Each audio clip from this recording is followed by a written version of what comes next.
भारत निपुण भारत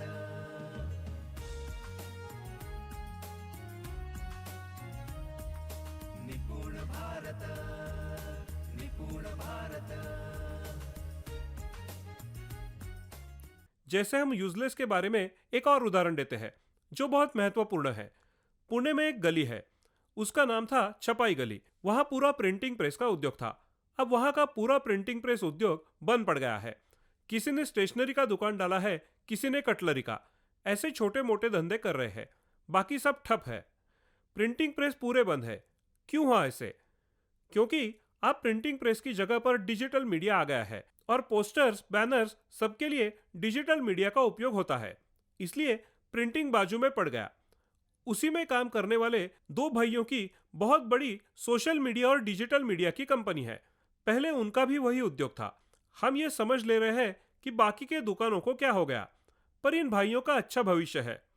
उनके लिए अच्छा भविष्य क्यों है? क्योंकि उस क्षेत्र में जो भी बदलाव होते गए, उन्होंने उन बदलों का स्वीकार किया और वो सीखते गए और उन्हें यश मिला। हम ये समझ रहे हैं कि अगर हमें यूजफुल रहना है तो हमें निरंतर सीखना होगा। निरंतर सीखने के लिए हमें अप टू डेट रहना होगा। निरंतर अपडेट होना और अपडेट होने के लिए निरंतर सीखना। पर निरंतर सीखने के लिए हमारे लिए बड़ा प्रॉब्लम है। हमारा प्रॉब्लम यह है कि जब तक कोई हमें सिखाता नहीं, तब तक हम सीखते नहीं। तो अब यह सवाल खड़ा होता है कि पहले शिक्षण के स्टेबिलिटी के बारे में हम थोड़ा समझ लेते हैं। पहले ऐसा होता था, या फिर आपका और मेरा जीवन मजे में कटा है। डीएड किया, बीएड किया तो जीवन भर नौकरी उसके भरोसे मिल जाती थी। एक बार कॉल किया तो उसके भरोसे पर नौकरी मिल गई और हमारा जीवन सेफ हो गया। दोस्तों, अब ऐसा नहीं होगा। दुनिया तेजी से बदल रही है। स्ट्रॉन्ग आर्टिफिशियल इंटेलिजेंस आने से जितनी तेजी से दुनिया बदलेगी, उतनी तेजी से तुम्हें बदलना पड़ेगा। खुद बदलने के लिए तुम्हें खुद को अपडेट रखना होगा। अप टू डेट रखने के लिए आपको सीखना पड़ेगा। और अगर सीखना है तो आप किसी पर निर्भर नहीं हो सकते। पहले क्या होता था, आप 12 साल सीखते थे, 15 साल सीखते थे या 20 साल सीखते थे। लेकिन अभी आपको निरंतर सीखना पड़ेगा। फिर आप जीवन भर कौन से कॉलेज में जाएंगे, जीवन भर कौन से स्कूल में जाएंगे, यह नहीं हो सकता। फिर क्या हो सकता है? अगर आपको अपडेट होना है तो सीखना पड़ेगा, और सीखने के लिए आपको एक कौशल की जरूरत होगी। वो कौशल कौन सा होगा? सीखना कैसे है, इसका कौशल। हमारे बच्चों को अगर भविष्य के लिए तैयार करना है तो हमारी स्कूल में क्या होना चाहिए? हमारे स्कूल में सिखाने का नहीं, पर सीखना कैसे है उस पर काम होना चाहिए। सीखना कैसे है इस बारे में हम बाद में बात करेंगे। फिर से एक बात मुद्दे पर आती है कि हमारी शिक्षण व्यवस्था फिलहाल क्या कर रही है। दुनिया बदलने की गति 2 साल तक नीचे आई है। हमारी शिक्षण व्यवस्था कब बदलती है? क्या लगता है, कब बदलती है? 10 साल बाद। 10 साल बाद हमारे पाठ्य पुस्तक बदलते हैं, हमारी किताबें भी बदलती है। आप सोच के मन से बोलिए, 10 साल के बाद शिक्षण व्यवस्था बदलती है, पाठ्य पुस्तक बदलते हैं, इसका मतलब क्या है?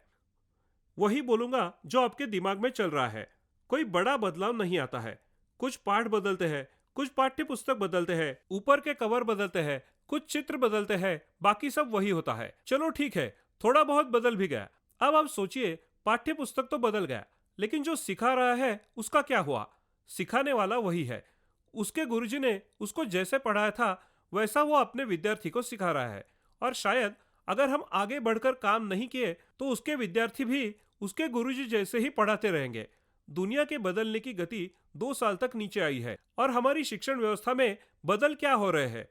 बहुत गंभीर सवाल है, लेकिन चिंता करने की बात नहीं। उसके लिए मैं कुछ अच्छी बातें सुनाता हूँ, उसे समझ लीजिए तो हमें बदलाव की गति समझने में मदद होगी। दोस्तों, एक व्यक्ति कोमा में चला गया। कोमा में उसे कुछ समझ नहीं आ रहा है। कोमा में जाने के बाद उसके घर वालों ने उसे अस्पताल में एडमिट किया। अस्पताल में जाने के बाद समझा ये कोमा में है और अब कब उठेगा मालूम नहीं। 12 महीने अस्पताल में रखने के बाद डॉक्टर ने घर वाले से बोला, कोई अंदाजा नहीं है ये कब उठेगा। आप एक काम कीजिए, इन्हें घर लेकर जाइए, घर पर जो भी सेवा करनी है कर दीजिए। कब क्या होगा, कब बाहर निकलेंगे पता नहीं। तो वो उनको घर लेकर आए, बिस्तर पर सुलाया और वो उसी अवस्था में था। फिर ऐसा हुआ, वो बिल्कुल कोमा से बाहर नहीं निकल रहा था। फिर 2 साल हुए, 5 हुए, 7 हुए, ऐसे 20 साल वो कोमा में ही था। और 20 साल के बाद वो कोमा से बाहर आया।